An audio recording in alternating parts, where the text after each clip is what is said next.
Bonjour, Ludovic Leclerc, votre analyste pour BadgerInvestor.be. Voici la mise à jour en vidéo de mon avis concernant l'euro-dollar.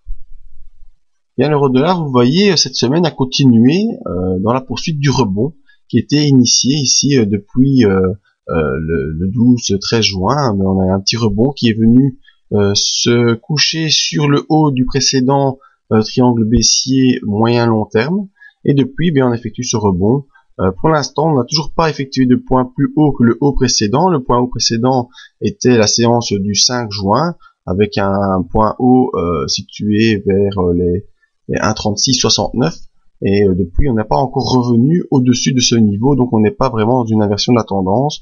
On est ici sur un rebond technique suite à la présence d'un support assez fort. Malgré tout, on voit les bandes de Bollinger qui vont en s'écartant. Cette dernière bougie de vendredi n'a pas d'ombre haute.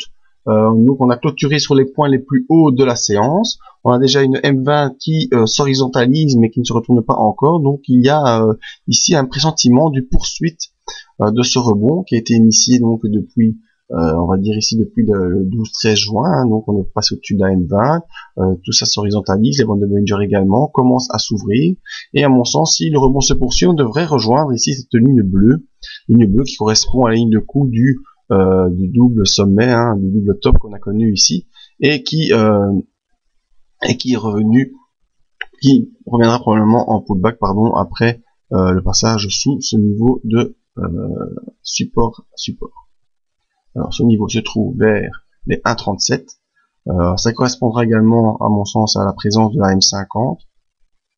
Et donc on pourrait avoir ici une forte zone de résistance qui devrait connaître quelques séances de latéralisation sur ces niveaux des 1,37. Avant soit un retour en baisse, on va dire un retour en tendance baissière, ou bien un retour à un niveau haussier. Ça nous verrons lors de ce contactement. Enfin, donc la perspective pour la semaine prochaine est un retour sur les 1,37 avec la présence donc de cette zone de ligne de coup. Voyons ce que nous disent nos indicateurs. Eh bien, le RSI est revenu dans la zone neutre et poursuit au-dessus de 50. Donc on voit qu'on a vraiment sur le RSI inversé une tendance baissière. On a fait un point, ici on est en train de faire des points hauts plus hauts que les hauts précédents, donc une tendance haussière sur le RSI et qui poursuit encore en direction des 60. Le MACD également a recroisé à la hausse avec un signal qui redevient haussier et on retourne vers les zéros, donc le zéro étant le point d'inversion de la tendance du MACD. Donc ici vraiment un retour haussier qui est en train de s'effectuer et qui se poursuit. Donc tout ça correspond au scénario d'une poursuite du rebond actuel en direction des 1,37. Donc à mon sens, jusqu'à la semaine prochaine, eh bien visons les 1,37 pour le début du mois de juillet. Ça semble être une bonne option.